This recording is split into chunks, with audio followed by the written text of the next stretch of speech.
Welcome to the deep dive. Have you ever found yourself completely engrossed in a hobby?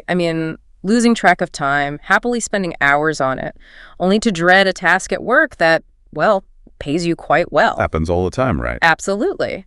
Or perhaps you've wondered why some people seem to possess this endless supply of drive while others really struggle with motivation. Yeah, the motivation puzzle. Exactly. Today, we're embarking on a really fascinating deep dive into the surprising truth about what truly motivates us. We're going to pull back the curtain on decades of, compelling research, engaging stories, and practical tools from a groundbreaking body of work. And our mission here is pretty clear, I think. Yeah, we want to unpack the science of human motivation, reveal why those traditional carrots and sticks often fall short or, even backfire, and ultimately discover how you can unleash your own innate drive. For greater satisfaction, better performance. Yeah. In all parts of life, really. Daily life, career, even family. Right. We're going to try and make what might sound like complex behavioral science simple, entertaining, and, most importantly, incredibly actionable for you. Hashtag the puzzling truth about motivation. Why what we thought was true isn't. Okay, so for what feels like ages, we've basically relied on two fundamental drives to explain human behavior. First, our biological needs, hunger, thirst, sex. Pretty straightforward. Survival stuff, yeah. And the second is our response to external rewards and punishments, the classic carrot and stick. If you do X, you get Y. If you don't, you get Z. And for a long time, that system, Motivation 2.0 as it's sometimes called, was seen as like the bedrock of how we operate, how business worked, how society functioned. But what if there was something else, something different? What if motivation wasn't just about what you get or what you avoid? This really takes us back. We're talking mid-last century to a couple of pioneering scientists whose work, honestly, should have shaken things up way more than it did at the time. Who are we talking about? First up is Harry Harlow, professor of psychology, University of Wisconsin. Back in 1949, Harlow set up this experiment with rhesus monkeys and a simple mechanical puzzle. Okay. Monkeys and puzzles. What was the puzzle like? Pretty simple, really. 3 steps. Pull out a vertical pin, undo a hook, and then lift a little hinged cover. I can picture these little guys fiddling with it. What happened? Well, almost right away, something really strange, totally unexpected happened. The monkeys, with zero outside urging, no food pellets offered, no punishment for ignoring it, they just started playing with the puzzles. Just planing. Yeah. With intense focus, you could see the determination, and it genuinely looked like they were, enjoying it. Right. And pretty quickly, they were figuring them out, solving them fast, over and over. Wow. This manipulation drive, as Harlow called it, it just didn't fit. It was a complete puzzle for the existing theories of motivation, the biological drive, the reward-punishment drive. This was something else. So no banana, no grape, no shock avoidance, just the sheer, satisfaction of figuring it out. That's fascinating. It really makes you stop and think, doesn't it? It does. And Harlow knew it was significant. He urged scientists to totally rethink motivation. But then, strangely, he largely dropped it. Really? Why? It's not entirely clear, but his idea of this third drive, this inherent unrewarded impulse to explore and learn, it kind of languished on the sidelines for about 2 decades. Until Edward Dicey picked up the thread, right? Exactly. Fast forward to the summer of '69. Edward Dicey, a grad student then at Carnegie Mellon, designs his own puzzle experiment. This time with college students using something called a Soma puzzle cube. Okay, humans this time. What was the setup? He divided them into groups. Yeah. One group got paid for solving the puzzles, the other didn't. Then he watched them during these free choice periods where they were left alone, supposedly while he was off inputting data. The old I'm just busy over here trick. Clever. What did he find? Well, the results basically echoed Harlow's work, but with a twist. On the 3rd day, DC told the paid group, "Sorry, no more money for solving puzzles today." And guess what happened? They stopped playing. Worse. The group that had been paid actually spent significantly less time playing with the puzzle once the payment stopped. Even less time than when they first started, and seemed to genuinely enjoy it. Whoa. Meanwhile, the group that was never paid, they just kept playing. Some even played more during that final free period. So the money didn't just fail to motivate them long-term. It actually killed their interest. That's completely counterintuitive. Why would that happen? That's the million-dollar question, isn't it? And DC's insight was critical. He figured out that when money is used as an external contingent reward, do this, get that, it can seriously undermine a person's intrinsic interest in the activity itself. It sort of cheapens it, maybe? Changes the reason why you're doing it? Exactly. It can give a short-term kick, sure, but the effect wears off, and worse, it damages that deeper, longer-term motivation. He concluded that we humans have this inherent tendency to seek out novelty and challenges, to extend and exercise our capacities, to explore and to learn. The third drive. The third drive. But, and this is key, he warned it was surprisingly fragile. It needs the right conditions, the right environment to really flourish. And this finding, it was the real start of questioning the basic operating assumptions of how we motivate people everywhere. So these experiments, Harlow's and Desi's, they pointed to this powerful third drive, this built-in desire we have to explore, to learn, to get better at things just for the sake of it. And it runs completely against so much of what we've been taught about motivation for, well, decades. It's not just about survival or chasing rewards. There's something deeper pulling us. Okay, to really get our heads around how much this third drive messes with our usual assumptions, let's do a little thought experiment. Picture this. It's 1996. You sit down with a sharp economist, maybe a business school professor. Got it. Skeptical economist. Right. And you say, I've got this crystal ball, lets you see 15 years into the future. Let's test your forecasting skills. Okay, she's probably rolling her eyes by now, but maybe she plays along. So you describe two brand new encyclopedias. One's just launched, the other's coming in a few years. And you ask her, which one will be the big success story in 2011? All right, lay him on me. Encyclopedia number 1, Microsoft Encarta. Backed by the might of Microsoft. Huge budget. Written by paid professionals, editors, managed like a Swiss watch on budget, on time. Sold on CD-ROMs, later online. Looks like a slam dunk, right? Follows all the standard business rules. Textbook Motivation 2.0. Makes perfect sense. Checks all the boxes. What's encyclopedia number 2? Encyclopedia number 2, Wikipedia. This one, well, it's different. It's going to be created by literally tens of thousands of unpaid volunteers. Hobbyists mostly. Unpaid? Totally unpaid, no special qualifications needed. Anybody can jump in. And these folks, they're working for free, sometimes pouring 20, 30 hours a week into it. And the final product, completely free online for everyone. Huh. Okay. So tens of thousands of unpaid amateurs versus Microsoft's paid professionals. Exactly. So the question to our 1996 economist, which one is the world's biggest, most popular encyclopedia by 2011, and which one? Well, which one is basically dead? Huh. In 1996, any economist worth their salt operating under that standard Motivation 2.0 model would bet the farm on Microsoft Encarta without blinking. Of course. It followed all the rules. It did. Motivation 2.0, based on external rewards and punishments, that's what powered the Industrial Revolution most of the 20th century. It assumes people work for pay, manage them efficiently, pay them well, clear, objective, success follows. The Wikipedia model, who would have sounded absolutely ludicrous back then, completely irrational. We know how this played out, don't we? We sure do. Microsoft pulled the plug on Encarta in 2009. And Wikipedia, that crazy volunteer-driven project, became the largest, most popular encyclopedia the world has ever known.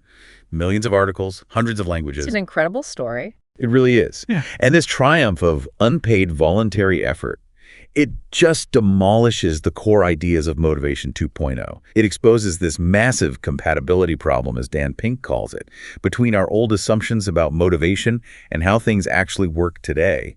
Especially in creative or collaborative fields, it forces us to ask, what on earth drives people to pour so much passion and energy into something for absolutely no money? And Wikipedia is not alone, right? This isn't just a one-off fluke.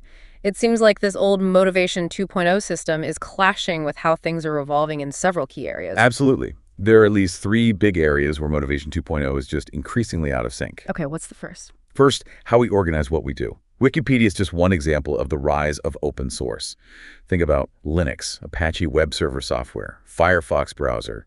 These massive, complex projects are built and maintained by huge networks of volunteers, collaborating often for the sheer challenge, the creativity, the contribution. Right, they're not getting a paycheck for writing that code.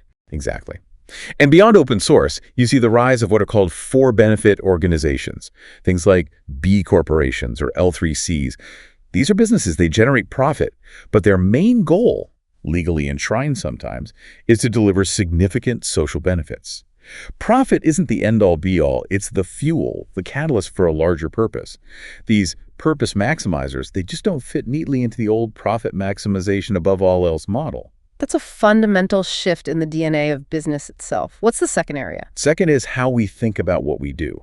For decades, economics was built on this idea of homo economicus, the rational, self-interested calculator. We weigh costs and benefits, and we act to maximize our own gain. Simple. Yeah, the logical human. But then behavioral economics came along. Think Daniel Kahneman winning the Nobel Prize, a psychologist winning the prize in economics. He and Amos Tversky showed we're often predictably irrational. Like rejecting a small amount of free money in a game if we feel the offer is unfair. Precisely. Things like fairness, revenge, spite, they often override pure economic rationality. And this cracks the door open. If we can be predictably irrational, why can't we also be, let's say, predictably transcendent? Meaning? Meaning if we do things for seemingly illogical reasons, why wouldn't we also do things for deep meaning, for personal growth, for contribution, even if it doesn't make strict economic sense? We see people leaving high-paying jobs for lower-paying ones with more purpose. People spend years mastering a musical instrument they'll never make a dime from. As one economist put it, intrinsic motivation is of great importance. It is inconceivable that people are motivated solely or even mainly by external incentives. This totally undermines Motivation 2.0's core assumption about human nature. That makes a lot of sense. We're not just profit and loss machines. Okay. And the third area? The third is how we actually do what we do. The nature of work itself has changed dramatically for many people. It's less routine, less algorithmic, and more creative, more conceptual, often more engaging, maybe even enjoyable. Uh-oh. Enjoyable work that doesn't fit the old model at all. Not remotely. Motivation 2.0 basically assumes work is a drag, a necessary evil, something you have to be prodded or paid to do. But then you have research, like from Mihaly Csikszentmihalyi, the flow guy, showing people are far more likely to have these optimal experiences, these moments of deep engagement and enjoyment at work than during their leisure time. That's wild. More flow at work than watching TV. Often, yes. Because work can provide clear goals, immediate feedback, challenges matched to skills, the ingredients of flow. And think about things like vacations. People actually pay money and use their precious vacation time to go and try out other jobs, being a chef, running an animal shelter, whatever. They're paying for the privilege of doing work they find meaningful or engaging. Paying to work. That just completely flips the old assumptions on their head. It really shows that Motivation 2.0, with its focus on external carrots and sticks, is just increasingly out of step with these realities. It's like trying to run modern software on an ancient operating system. Exactly. It's got serious compatibility problems. Time for an upgrade. #, the 7 deadly flaws of carrots and sticks.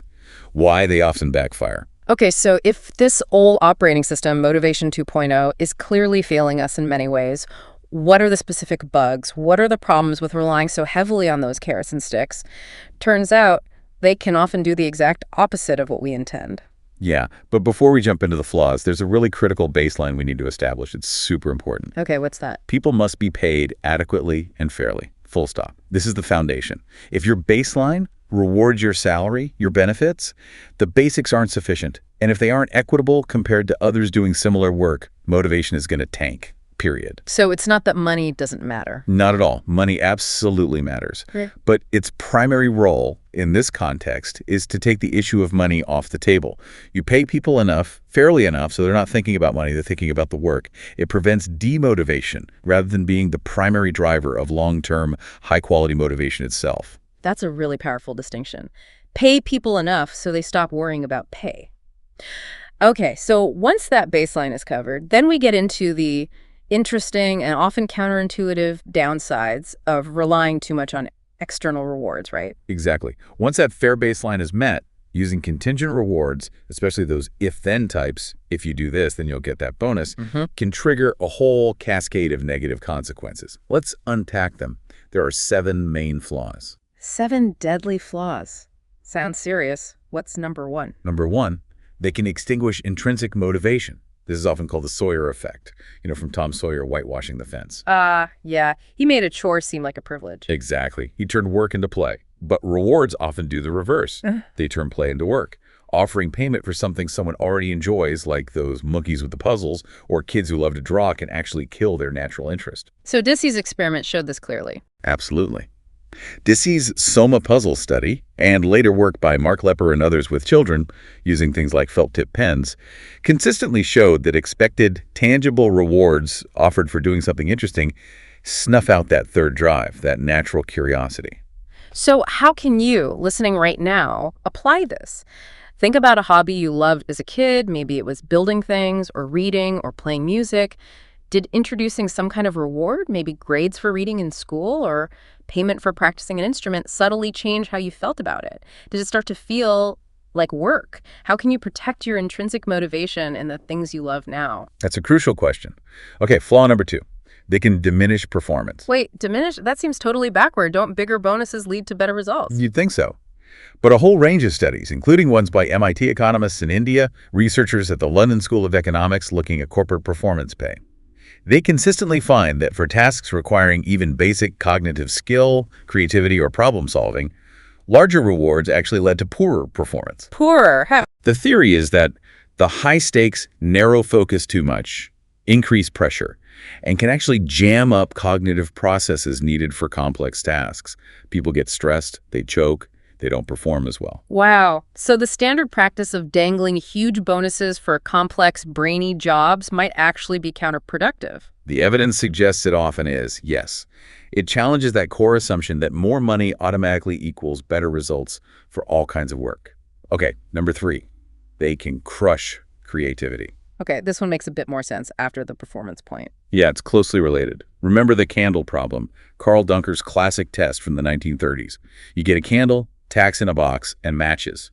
Fix the candle to the wall so wax doesn't drip. Right. The trick is seeing the box not just as a container, but as a platform, overcoming functional fixedness. Exactly. Now, when researchers offered financial incentives for solving it faster, what happened? Participants took, on average, nearly 3.5 minutes longer. Longer. With a reward. Yes, because the reward narrows focus. That's great if the path is obvious, like putting screws in holes faster.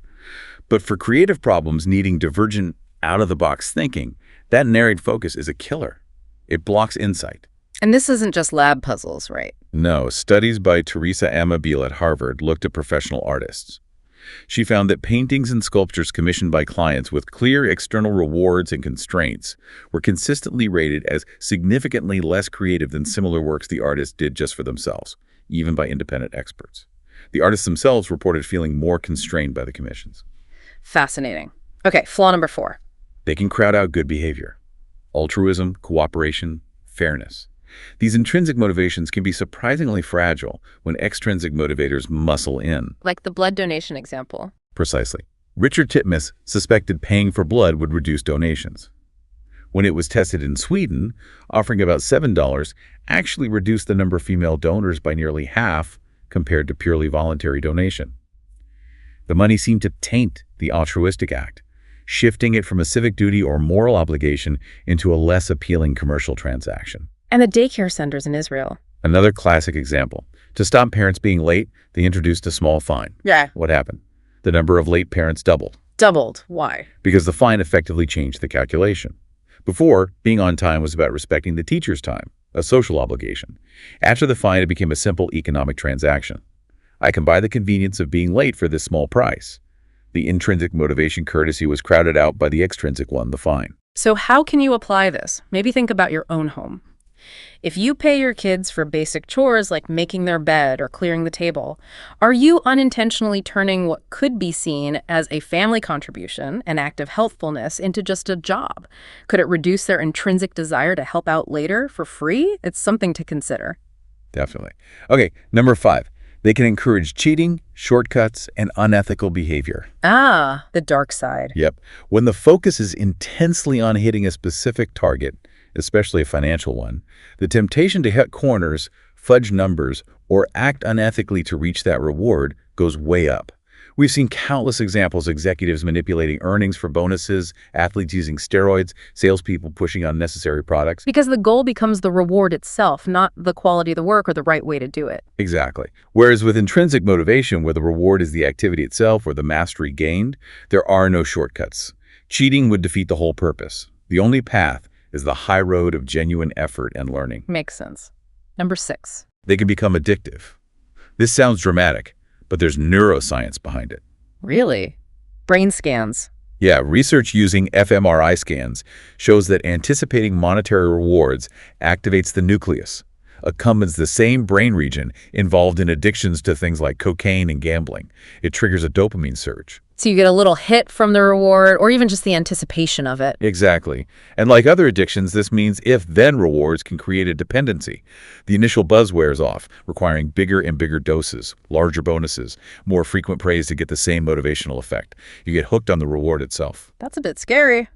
Okay, number 7, the last one. They can foster short-term thinking.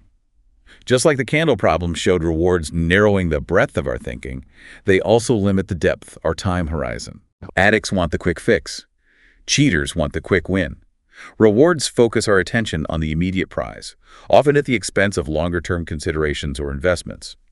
True mastery, deep learning, building lasting relationships, these require a long-term perspective, pushing past immediate gratification. Studies show paying kids to solve math problems often leads them to pick the easiest ones, avoiding challenge and ultimately learning less. The short-term reward crowds out the long-term goal of learning. Wow.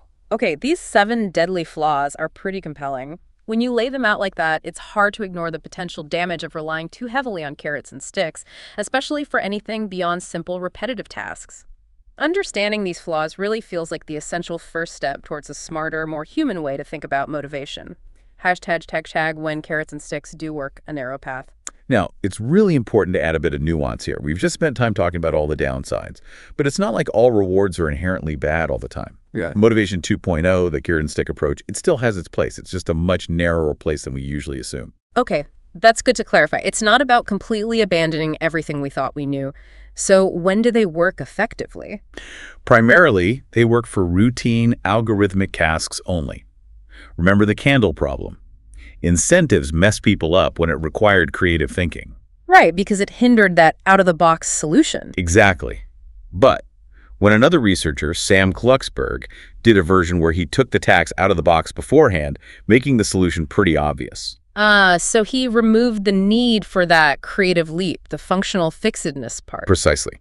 He basically turned it from a tricky heuristic task into a straightforward algorithmic one. Follow the steps.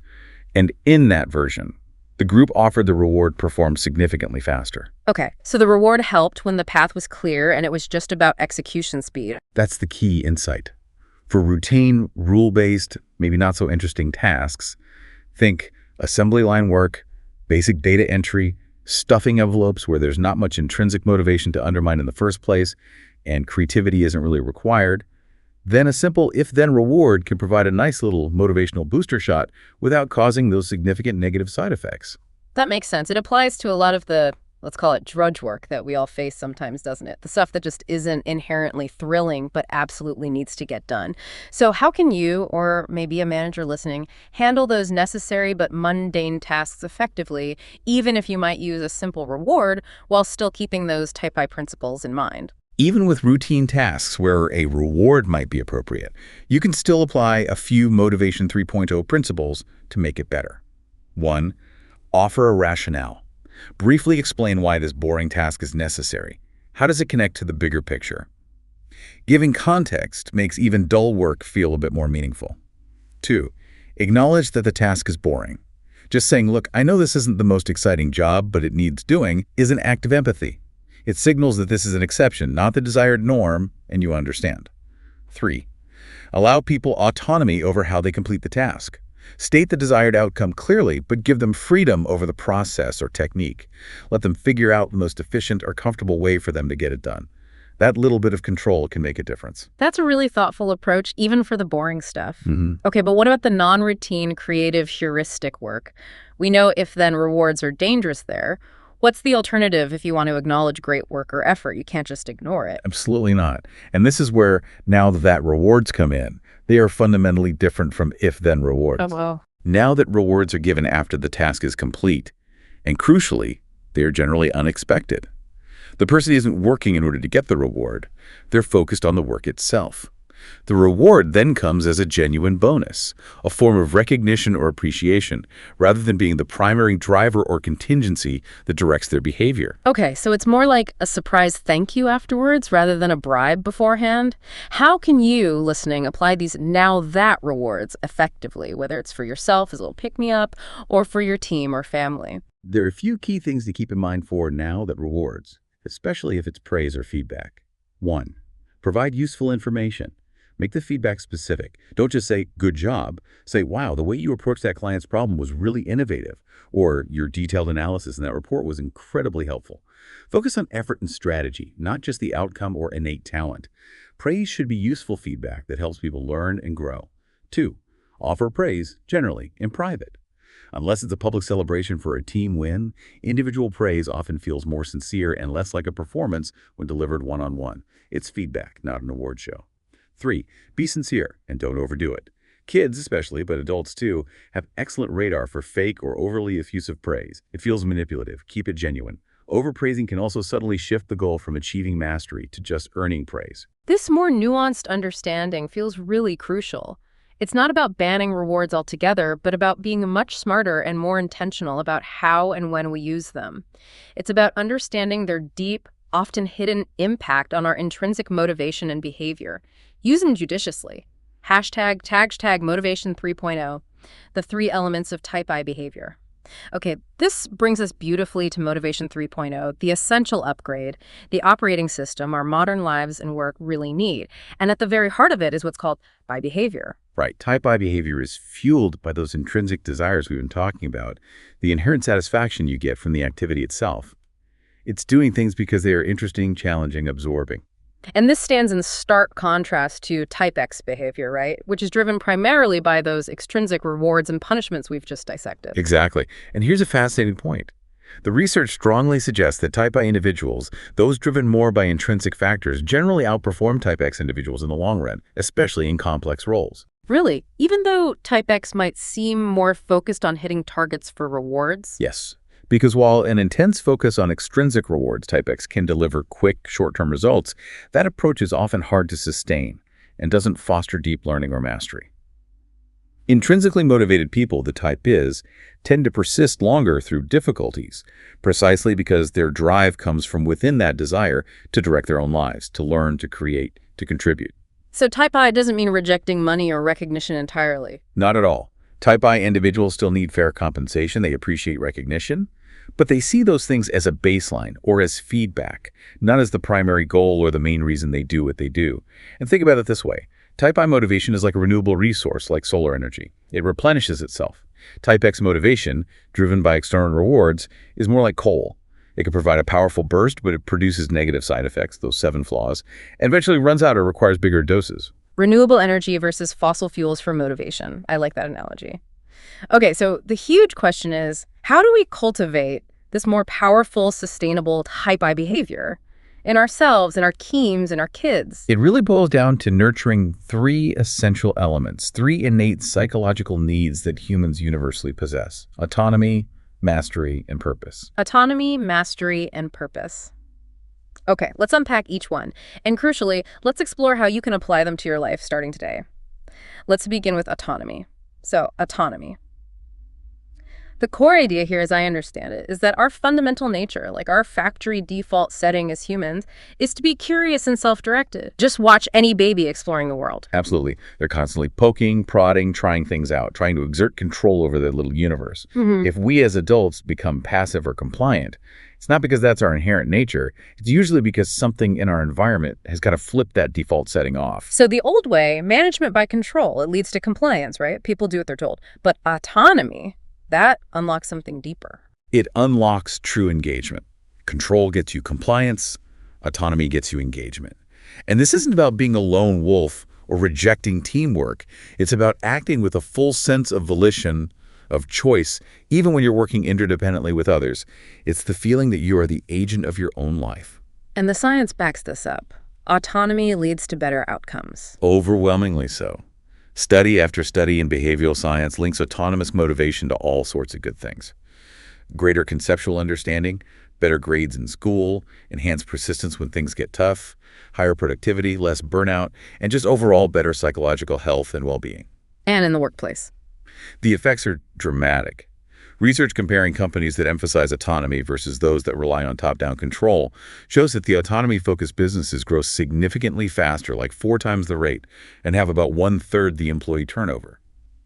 It's clear that resisting that deep-seated temptation to control people and instead focusing on reawakening their innate sense of autonomy is absolutely central to Motivation 3.0. Yet, so many workplaces still seem stuck in that old control model, right? Management equals supervision, motivation equals carrots and sticks. Way too many. But the modern economy, the knowledge economy, demands something different. It really calls for like a renaissance of self-direction, recognizing that people aren't pawns on a chessboard. They're players who want to make their own moves. Okay, so how does this look in practice? Let's talk about the 4 T's of autonomy. What are they, and how are organizations actually using them? Because that gives us real clues for how you can apply this. Great framework. The 4 T's are task, time, technique, and team. Okay, let's start with task. Autonomy over what you actually do. Right. This is about giving people some choice over the actual projects or problems they work on. The classic example is 3M, way back in the 1930s and 40s, with their famous 15% time. Employees could use up to 15% of their work time to tinker on projects of their own choosing. And that led to Post-it notes, right? From some experimental doodling. Exactly. Post-its, masking tape. Huge innovations came from that freedom. More recently, Google became famous for its 20% time, encouraging engineers to spend a day a week on side projects. That gave birth to things like Gmail, Google News, AdSense. So how can you claim some autonomy over your task? Not everyone works at Google. True. If you're a manager, maybe you start small. Could you offer a 10% time for a pilot group for a few months? See what happens. Intuit did this and got a bunch of mobile apps out of it before any formal projects were even funded. If you're an individual, maybe you can consciously carve out some of your own non-commission time, perhaps an afternoon a week, to work on a passion project that aligns with your skills and maybe benefits the company, even if it's not officially assigned. Or pitch an idea you're passionate about. Okay, number 2, time. Autonomy over when you do your work. This is about flexibility and scheduling. Some companies have gone really radical with this, like implementing ROE's results-only work environments. ROWE, what's that? Pioneered by Callie Ressler and Jody Thompson, initially at Best Buy. In ROWE, employees have basically no set schedules, no mandatory office hours. They just have to get their work done. When they work, where they work, it's up to them. Wow, that takes a lot of trust. Does it work? At companies like Midius, a tech firm that adopted ROWE, the CEO reported productivity went up, stress went down, and collaboration actually improved. It shifts the focus entirely from face time to actual results. Contrast that with professions like law, where lawyers often report high misery despite high pay, partly because they have very little control, low decision latitude over their demanding schedules. So for the listener, if you have flexibility in your job, maybe working from home options or flexible hours, the advice is to really embrace it and use it strategically to manage your energy and focus. Absolutely. And if you're a manager, seriously consider if more time flexibility could benefit your team's results and well-being. Is everyone in the office 9 to 5 really necessary, or is it just tradition? Good question. Okay, 3rd T technique, autonomy over how you do the work. This is about empowering people to choose the best methods, the best approach for accomplishing their tasks, rather than dictating every step.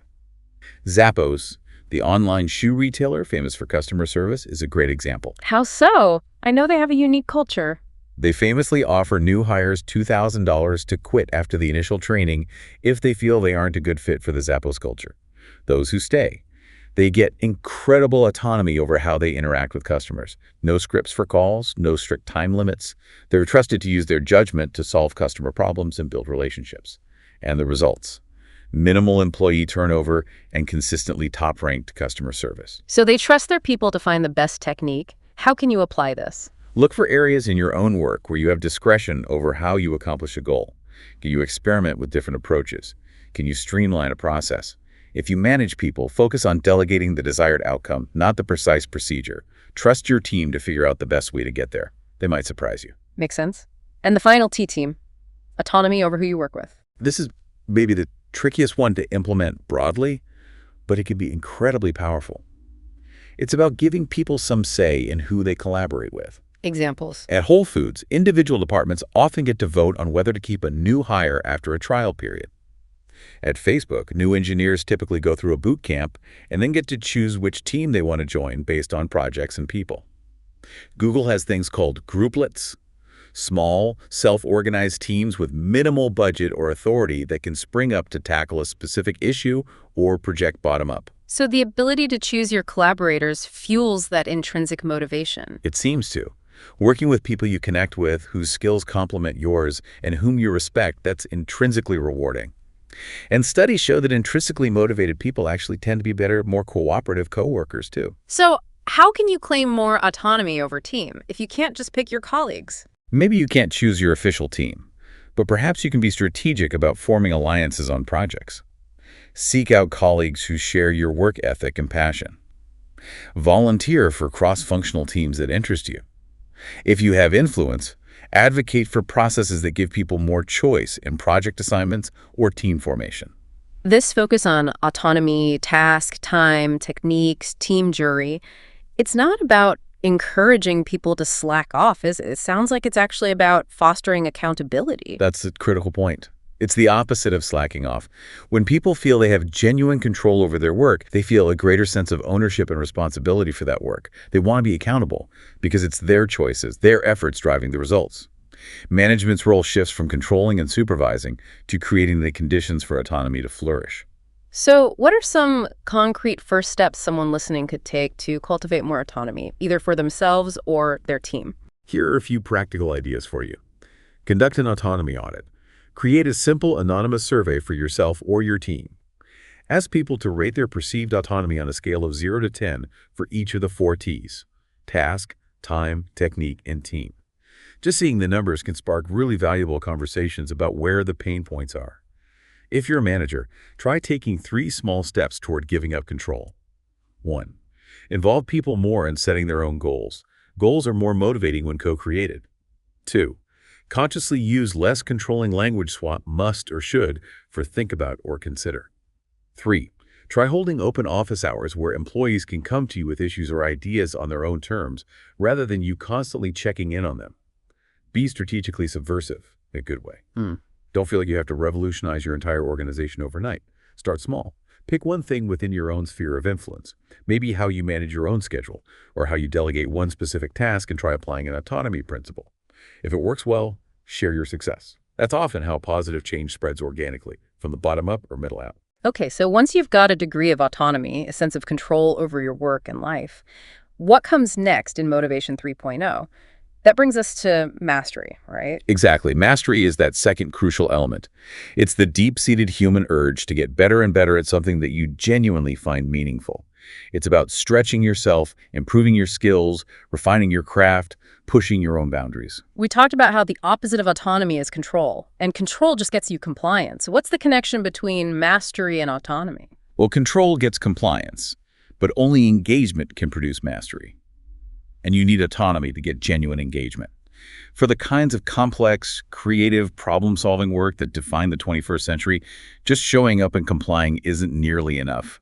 You need people who are deeply engaged, who are driven to learn and improve. And lack of engagement is a huge issue in workplaces today, isn't it? Massive and incredibly costly. Gallup's research consistently shows that a huge chunk of the workforce, often over 50% in the U.S., is not engaged or even actively disengaged. Think about the lost potential, the wasted talent. Fostering mastery is about tapping into that potential. So how do we foster that deep engagement that ultimately leads to mastery? Is this where flow comes in? Absolutely. Csikszentmihalyi's concept of flow is central here. He studied people who were intensely absorbed in what they were doing, artists, surgeons, athletes, musicians, and found common elements. What did he find? What is flow? He described these as autotelic experiences. Auto meaning self, telos meaning goal. The experience is its own reward. When you're in flow, you often lose track of time, your sense of self might recede, you're fully immersed in the activity. And critically, flow tends to happen when the challenges of the task are perfectly or almost perfectly matched to your current abilities. Not too easy, so you get bored, but not too hard, so you get anxious or overwhelmed. Exactly. He calls them Goldilocks tasks. Just right. That's the sweet spot where engagement is highest and skills tend to grow. So that feeling when you're totally in the zone, whether you're coding or gardening or playing chess or fixing an engine. That's precisely it. And here's the surprising part from his research. Using pagers, remember those? Where he'd randomly page people throughout the day and ask them what they were doing and how they felt. Yeah. What did he find? He found that people were much more likely to report being in a state of flow while at work than during their leisure time. like watching TV. Really? More flow at the office than chilling on the couch. Often, yes. Because work, when it's designed well, can provide those key ingredients of flow. Clear goals, immediate feedback on how you're doing, and those Goldilocks tasks that stretch you just the right amount. It totally contradicts the old assumption that work is inherently unpleasant. He even did an experiment showing flow is almost like a basic need, right? He did. A flow deprivation study where people were prevented from engaging in activities that normally induced flow for them. After just 48 hours, they started showing symptoms similar to serious psychological distress, restlessness, irritability, difficulty concentrating. It suggests flow isn't just a nice to have, it's fundamental to our well-being, almost like the oxygen of the soul, as he put it. Oxygen of the soul, that's powerful. So how can you, listening, deliberately bring more flow into your own life and work? A couple of practical ideas. Give yourself a flow test. For a week, maybe keep a simple log. Whenever you notice yourself feeling really engaged, challenged in a good way, maybe losing track of time, jot down what you were doing, when and where. At the end of the week, look for patterns. What activities trigger flow for you? What conditions seem to foster it? Then think about how you could consciously redesign parts of your day or week to create more opportunities for those optimal experiences. Sculpt your job, even the routine parts. Even if parts of your job are inherently routine, think about how you might sculpt it to make it more engaging.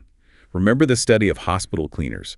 Some cleaners who actively took on additional small tasks, like chatting with patients or rearranging pictures, found ways to make their jobs more complex and meaningful, increasing their own satisfaction, and finding domains for mastery even within a seemingly mundane role. So flow is key for engagement, but mastery itself is a longer journey, right? It's not just about those peak moments. Exactly. Flow moments are wonderful, but mastery is a long-term pursuit.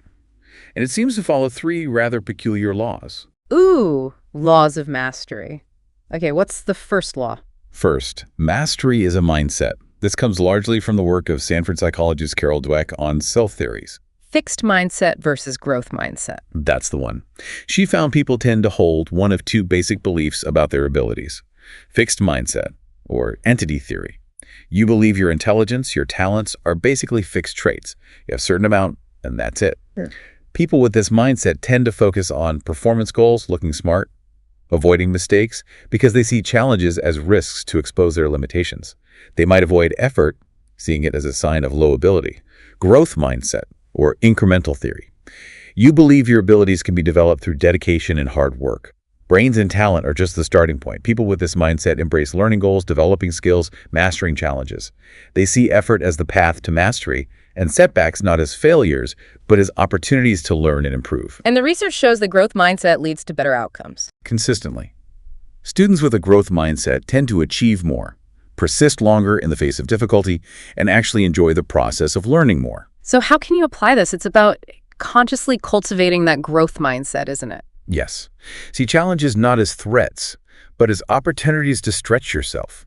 When you hit a roadblock, instead of thinking, I'm not good at this, try thinking, I'm not good at this yet, or what can I learn from this? Use language that emphasizes growth and effort both for yourself and when giving feedback to others. Your fundamental beliefs about your own capacity to learn profoundly shape your journey towards mastery. Okay, mindset is key. What's the second law? Second, mastery is a pain. Doesn't sound very appealing. Well, it's reality. The path to becoming truly good at something worthwhile is rarely smooth or easy. It requires serious effort, dedication, and perseverance. It requires grit. Grit, like Angela Duckworth's research. Exactly. Her studies, like the one at West Point Military Academy, found that grit, defined as perseverance and passion for long-term goals, was a better predictor of success than talent or IQ.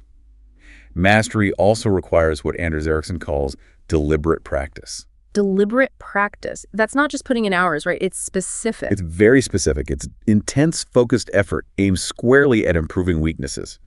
It's often not enjoyable in the moment. It can be mentally and physically exhausting, and it takes a long time. Ericsson talks about the 10,000-hour rule, suggesting it often takes about a decade of this kind of intense practice to reach world-class levels. So the message is, getting really good requires hard, sometimes unpleasant, sustained effort. Pretty much.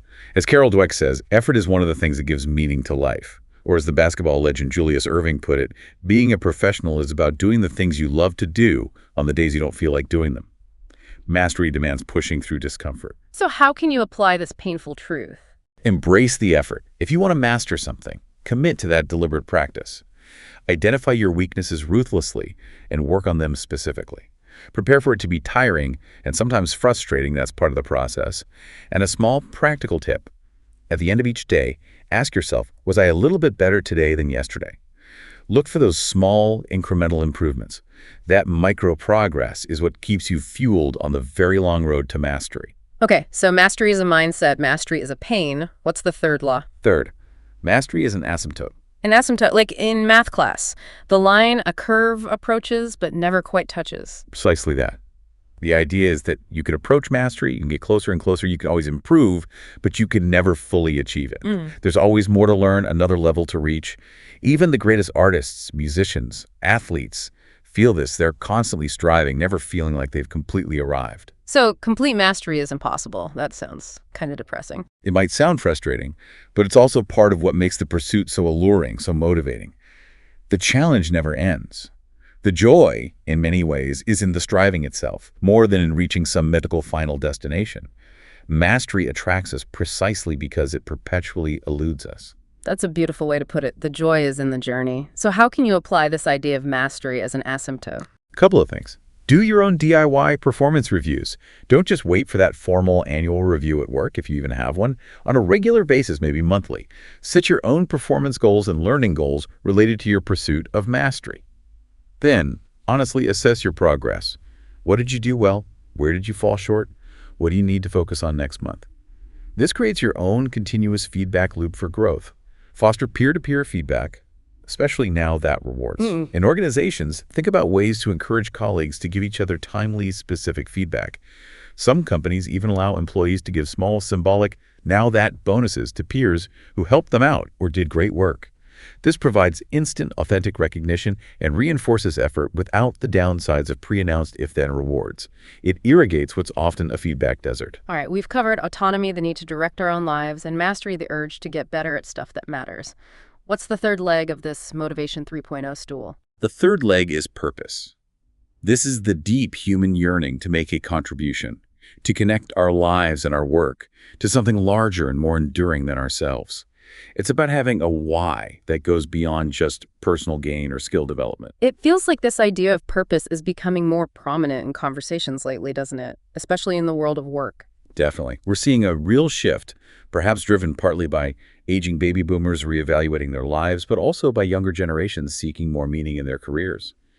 There's a growing sense that the traditional focus on pure profit maximization as the sole goal of business is insufficient. We're seeing purpose maximization starting to take its place alongside it or even above it. The profit motive is powerful, no doubt, but for many people and increasingly for organizations, it's just not enough on its own for sustained, deep motivation. So how does this purpose motive actually show up? How is it expressed in organizations? And importantly, how does it relate to you and your own drive? Purpose tends to manifest in three key areas: goals, words, and policies. Okay, let's break those down. First, goals.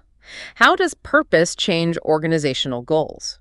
We see the rise of what you might call not only for-profit businesses. Think of Thomas Shoes with its famous one-for-one model, sell a pair, give a pair away.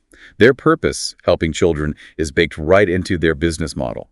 Or consider the growing movement of B corporations, companies that are legally certified to meet high standards of social and environmental performance, accountability, and transparency.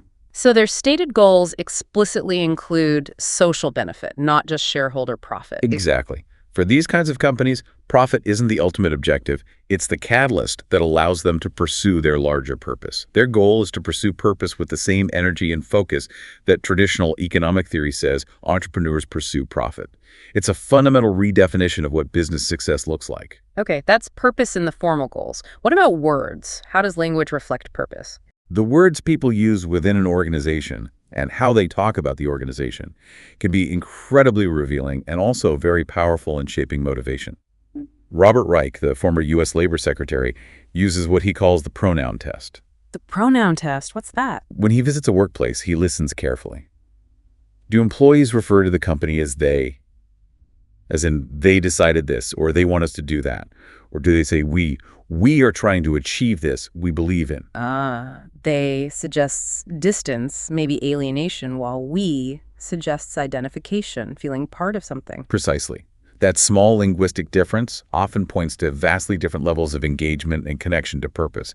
And consider this study with university call center fundraisers, people calling alumni asking for donations. Yeah. What did they find? One group just did their job. Another group was reminded of the personal benefits of the job, skill development, pay. But a third group simply read stories from students who had received scholarships funded by the donations they connected with the purpose of their work. That third group, they raised more than double the amount of money compared to the other groups. Wow. Just by reading about the impact. Just by connecting with the why.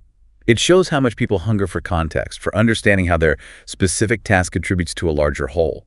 Explaining the purpose behind something is often far more motivating than just explaining how to do it.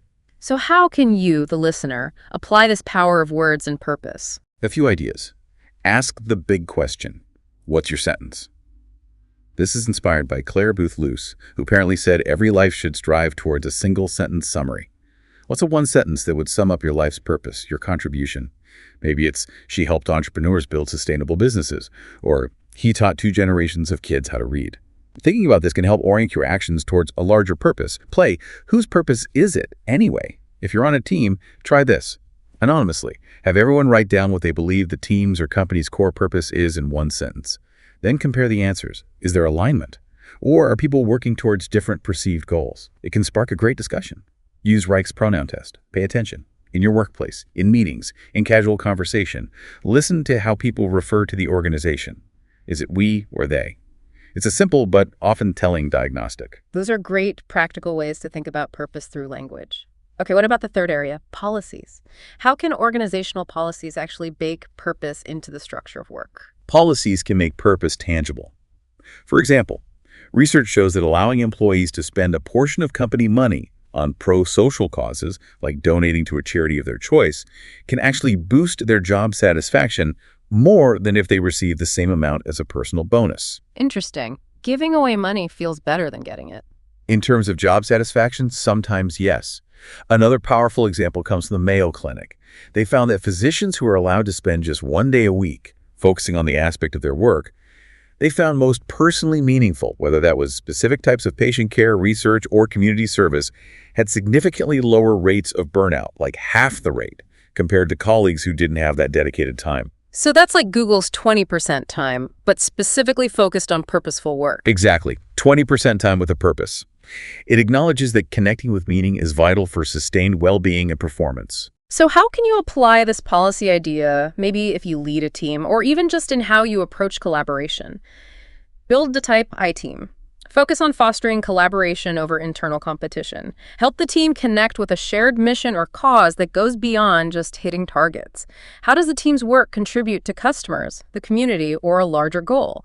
Making that link explicit can bond the team and fuel motivation. Help kids see the big picture, the 4th R relevance. If you're a parent or educator, constantly strive to answer the why are we learning this question. Connect curriculum to real-world applications and problems. Get kids out of the classroom sometimes to apply their knowledge. Ensuring they see the relevance, the purpose of what they're learning is crucial for engagement. Ultimately, all this focus on purpose points towards achieving the good life. But research suggests the good life depends not just on achieving goals, but on achieving the right kind of goals. What do you mean the right kind? Studies tracking university graduates over time found a fascinating pattern. Those who pursued and achieved intrinsic aspirations, goals related to personal growth, deep relationships, community contribution, physical health, reported significant increases in satisfaction and well-being. But those who pursued and achieved extrinsic aspirations, goals like wealth, fame, image, often reported feeling no better, and sometimes even worse, afterwards. Worse, after achieving fame or fortune. Yeah, it seems achieving those extrinsic goals doesn't deliver the lasting satisfaction people expect. As Edward Dussey summarized, there are certain things that if you value and if you attain them, you're worse off as a result of it, not better off. Chasing profit or fame without a grounding and deeper purpose can actually lead down a path of dissatisfaction, maybe making people seek even more money or recognition, perpetuating a cycle. The drive for purpose isn't just a nice to have. It seems essential for genuine, lasting well-being. It's an affirmation of our humanity. #, putting it all together. Practical applications for your life. Okay, we've journeyed through the 3 core elements of Motivation 3.0: autonomy, mastery, and purpose. Powerful stuff. Now, let's really bring it home. How can you, listening right now, weave these crucial insights into the fabric of your daily life? We're talking practical applications from how you think about your paycheck to raising your kids, even to getting fit. The key here is making it actionable for you. Absolutely. Let's start with something fundamental. Money. We'll call this the Zen of compensation, paying people the type A way. As we established earlier, money is absolutely crucial, but its role in Motivation 3.0 is different. The goal is to structure compensation so it takes the issue of money off the table. Right. Pay people fairly and adequately so they can focus on the work, not the paycheck. How does an organization, or even how can you think about your own compensation, achieve this Zen? 3 key principles or techniques stand out. 1. Ensure internal and external fairness. This is non-negotiable. Internal fairness means people feel they're paid fairly compared to their colleagues doing similar work within the organization. External fairness means they feel their pay is competitive with similar roles in other companies in the same industry or region. If people perceive unfairness here, it's a massive demotivator. Getting fairness right doesn't create motivation, but it's absolutely essential to prevent demotivation. 2. Consider paying slightly more than average. This might sound counterintuitive from a pure cost-cutting perspective, but research, including some by Nobel laureate George Akerlof, suggests that paying slightly above the market rate can actually be a smart investment. It helps attract better talent, significantly reduces costly employee turnover, and can boost morale and productivity. Sometimes paying a bit more actually lowers a company's overall labor costs in the long run because of these factors. 3. If using bonuses, base them on varied holistic measures, especially for now that rewards. For non-routine creative work, where if-then contingent bonuses are risky, if you do use bonuses, preferably as unexpected now that rewards, don't tie them to just one narrow metric, like sales targets. Instead, consider basing them on a wider range of factors, things like overall team performance, customer satisfaction scores, contribution of new ideas, 360-degree peer evaluations, demonstrating company values, long-term contributions. When the metrics are broader and more holistic, they're harder to game and less likely to encourage that damaging short-term thinking or unethical behavior. That example of Redgate software ditching sales commissions is fascinating. They found that removing the direct if-then reward actually increased sales and morale. Yes, because it forced managers to focus on making the work itself more interesting, setting better goals, fostering teamwork, and supporting their salespeople in meaningful ways, rather than just tracking commission payouts. It allowed the salespeople to focus on genuinely helping customers and contributing to the team's mission, which turned out to be more motivating and effective in the long run. It really challenges that traditional coin-operated view we often have, especially of sales roles. Okay, let's shift gears to an area that's deeply important to many listeners, type I for parents and educators. How can applying these principles transform how we raise our kids or guide our students? This is a huge area. We're shifting from a default carrot and stick, grades, punishments, rewards for chores, to a type I approach can have profound positive effects. Rethink homework as home learning. When assigning or reviewing homework, ask those 3 key questions. Does this assignment offer autonomy, choice in topic, method, or timing? Does it foster mastery? Is it engaging, challenging at the right level, not just rote repetition? And is the purpose clear? Do students understand why they're doing it and how it connects to their learning or the real world? If the answer is no, can the assignment be tweaked to be more type I? Try a FedEx day at home or school. Remember Atlassian's concept. Dedicate a whole day, maybe a weekend day for families or a special day at school, where kids get to work on any project or problem that interests them using whatever tools they need. The only rule, they have to deliver something the next day, show what they made, explain what they learned, present their findings. It unleashes incredible creativity and engagement. Introduce DIY report cards. Instead of just receiving grades passively, have students or your own children actively participate. At the start of a term or project, have them list their own learning goals. Then at the end, have them self-evaluate their progress towards those goals alongside any external assessments. This builds metacognition and ownership, fostering that mastery mindset. Crucially, keep allowance and chores separate. This is a big one for parents.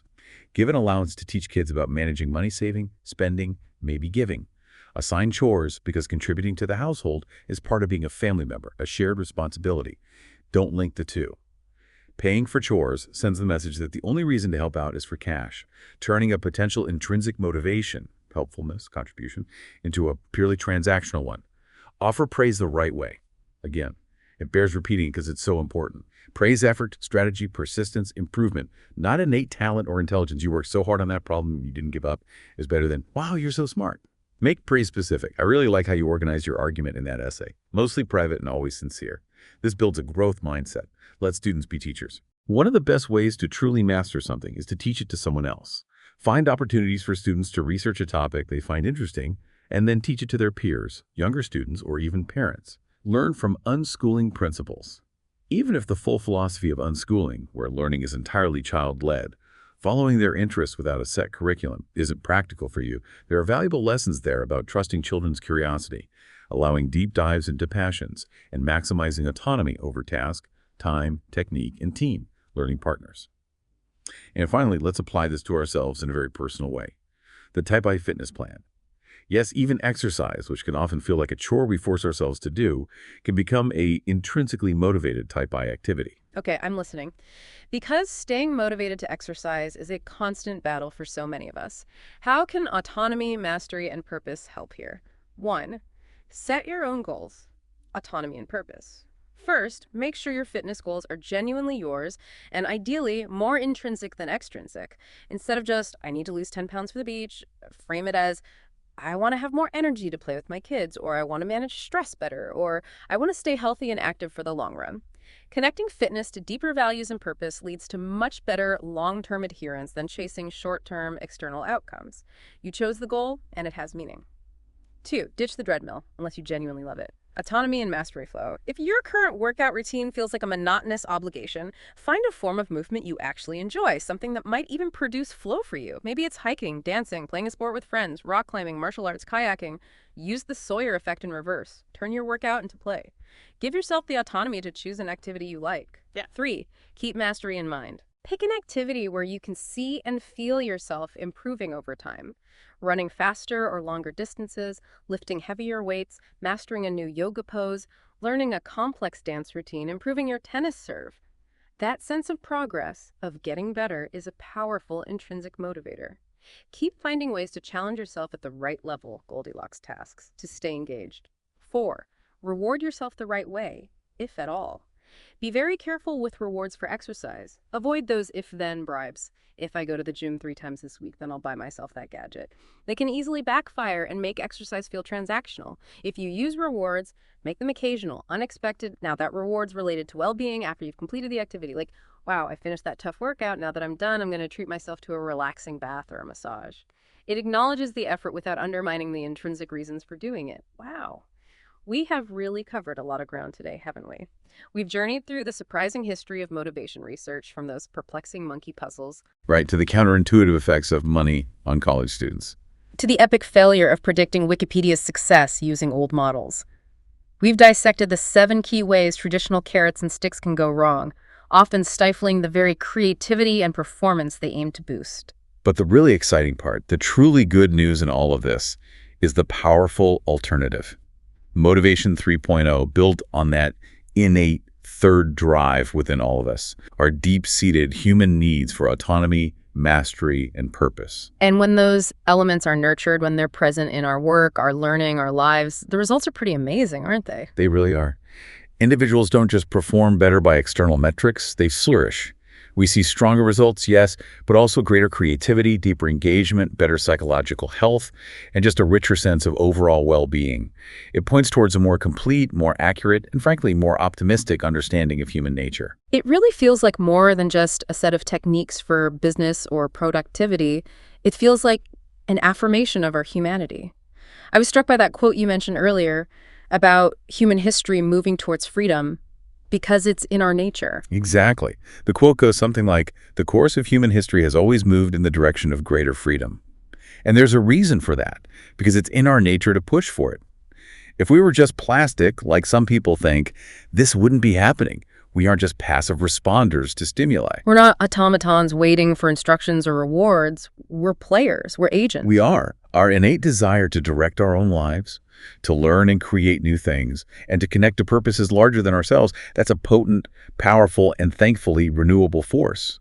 It's the energy that, when we learn how to tap into it, doesn't just create better work, it helps create better lives. So as you, listening, go about the rest of your day, maybe pause and consider, What's one small step you could take starting today to reclaim just a little bit more autonomy in some area of your life, or to more intentionally pursue mastery in something that truly matters to you? Or to connect more deeply with your sense of purpose, your why. The power really is within you to shift from just working and living to truly thriving on your own terms.